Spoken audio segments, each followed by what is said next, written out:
आज की रेसिपी कुछ अलग होने वाली है। रेसिपी के साथ मैं आपके साथ एक स्टोरी भी शेयर कर रही हूँ। इसमें बताना कौन सही है कौन गलत है, ठीक है। तो आज मैं आपके साथ ना मोमोज़ की ठेले वाली चटनी शेयर कर रही हूँ। इसके सारे इंग्रेडिएंट मैं डिस्क्रिप्शन में दे दूँगी, आप वहाँ पर जाके देख सकते हैं। तो चलिए जो हमारी स्टोरी है वो स्टार्ट करते हैं, ठीक है।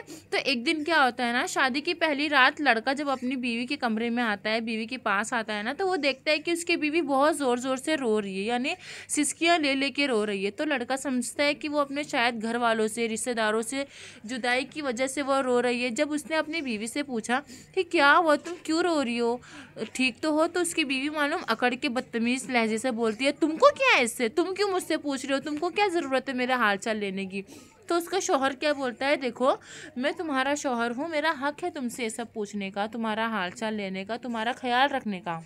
शौहर के ऐसे कहने पे, यानी हस्बैंड के ऐसे कहने पे बीवी ने कोई जवाब ही नहीं दिया। तो उसने क्या सोचा कि चलो मैं करीब जाकर उसको समझाता हूँ।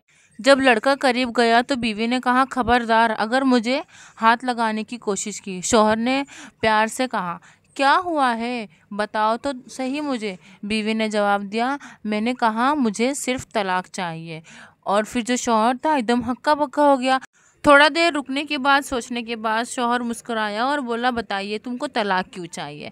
बीवी ने कहा, बस चाहिए, चाहिए तो चाहिए, तुमको इससे क्या। शौहर ने कहा, वजह तो बताओ मुझे, क्या हुआ। बीवी ने कहा, मुझे कोई और पसंद है। तो शौहर ने कहा, कौन है वो, कहाँ का है, क्या है, मुझे बताओ, पूरी बात बताओ, क्या हुआ है। फिर लड़की ने कहा शौहर से कि ये जो शादी हुई है ना, मेरी मर्ज़ी के ख़िलाफ़ हुई है, मुझे आपके साथ नहीं रहना है, बस मुझे आपसे तलाक चाहिए, मुझे मेरा पीछा छोड़ दो। फिर उसके हस्बैंड ने कहा कि जब आपको शादी ही नहीं करनी थी तो आपने शादी क्यों की है, उससे कर लेते शादी। तो बीवी ने कहा, हम दोनों के घर वाले नहीं मान रहे थे। शौहर ने कहा, भाग कर शादी कर लेते, क्यों नहीं की। इसने कहा कि हमने वादा किया था कि हम लोग घर वालों की मर्ज़ी से ही शादी करेंगे। तो उसके हस्बैंड ने पूछा, चलो ठीक है, अगर मैं तुमको तलाक दे देता हूँ तो तलाक के बाद तुम क्या करोगे। तो उसकी बीवी ने कहने लगी कि तलाक के बाद मैं उससे शादी कर लूँगी, उसके साथ अपना घर बसाऊँगी। तो शौहर ने पूछा, क्या वो तुम्हें कबूल कर लेगा। तो बीवी ने बोली, हाँ हाँ क्यों नहीं करेगा, बल्कि वो मुझसे मोहब्बत करता है, मेरा महबूब है, मेरे ऊपर जान निछार करता है। शौहर जो था उसका सोचने लगा, फिर उसने बोला खामोशी से कि चलो ठीक है, मैं तुमको तुम्हारे महबूब से नंबर लगा के देता हूँ, बस तुम मुझसे इतना कहना कि मैंने अपने शौहर से तलाक ले ली हूँ, अब आओ यहाँ से मुझे ले जाओ। उसके नंबर पे कॉल करी, बोली अस्सलाम वालेकुम। वहाँ से जवाब आया, वालेकुम अस्सलाम। बोले, देखो मेरा तलाक हो चुका है, एक काम करो तुम मुझे यहाँ से ले जाओ और हम दोनों शादी कर लेंगे। तो उसका जो सामने वाला उसका महबूब था वो बोलने लगा, देखो तुम्हारा दिमाग ख़राब है क्या, तुम शादीशुदा हो, अब तुम्हारी शादी हो चुकी है, मेरे घर वाले नहीं मानेंगे, मेरा रिश्ता तुमसे अब कुछ नहीं है, ना ही मैं तुमसे शादी कर सकता हूँ और ना ही मैं तुम्हारा साथ दूंगा, अब मेरा रिश्ता कहीं और हो चुका है ऑलरेडी, अब मैं तुम्हारे साथ नहीं रह सकता हूँ, अब आज के बाद मेरे पास फ़ोन मत करना। जब वो लड़की ने इस बात को सुनी तो उसके पैरों तले ज़मीन खिसक गई, अब वो और रोने लगी। तो उसके हस्बैंड ने पूछा क्या हुआ, तो वो बताने लगी कि उसने मुझे बोला कि मेरी शादी करने जा रहा हूँ और आज के बाद मुझे फ़ोन नहीं करना, तुम्हारा फ़ोन आना नहीं चाहिए मेरे पास।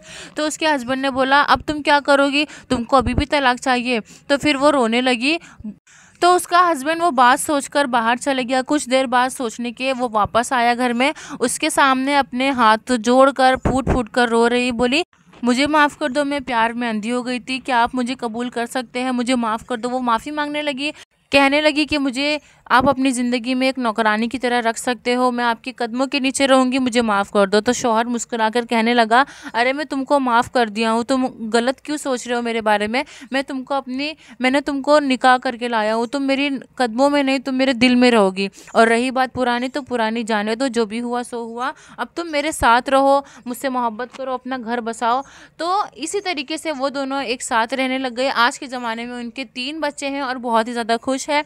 तो ये स्टोरी आपको कैसी लगी मुझे कमेंट करके ज़रूर बताना, और ऐसे लड़कों के बारे में आप क्या सोचते हैं, क्या कहते हैं, मुझे ज़रूर बताना। और अगर आपको रेसिपी पसंद आई तो लाइक शेयर सब्सक्राइब जरूर कर देना, बेल आइकन दबा देना, जिसमें आपको मेरी वीडियोस की सारी नोटिफिकेशंस मिलती रहे। ये वीडियो उन लड़कियों के साथ ज़रूर शेयर करो जो अपने महबूब के चक्कर में अपनी ज़िंदगी बर्बाद कर रही है। अगर आपके पास भी कोई स्टोरी है तो मुझे आप इंस्टाग्राम पे फॉलो कर सकते हैं, वहाँ पे मुझे अपनी स्टोरी शेयर कर सकते हैं। अगर आपको मोमोज की रेसिपी चाहिए तो आपको मेरे चैनल को सब्सक्राइब करना पड़ेगा। नेक्स्ट वीडियो में आपको मोमोज की रेसिपी शेयर कर दूंगी, बहुत ही मज़ेदार वेज मोमोज बने हैं। तो लाइक शेयर सब्सक्राइब जरूर करना। Thank you so much for watching my video. मिलते हैं नेक्स्ट वीडियो में, बाय।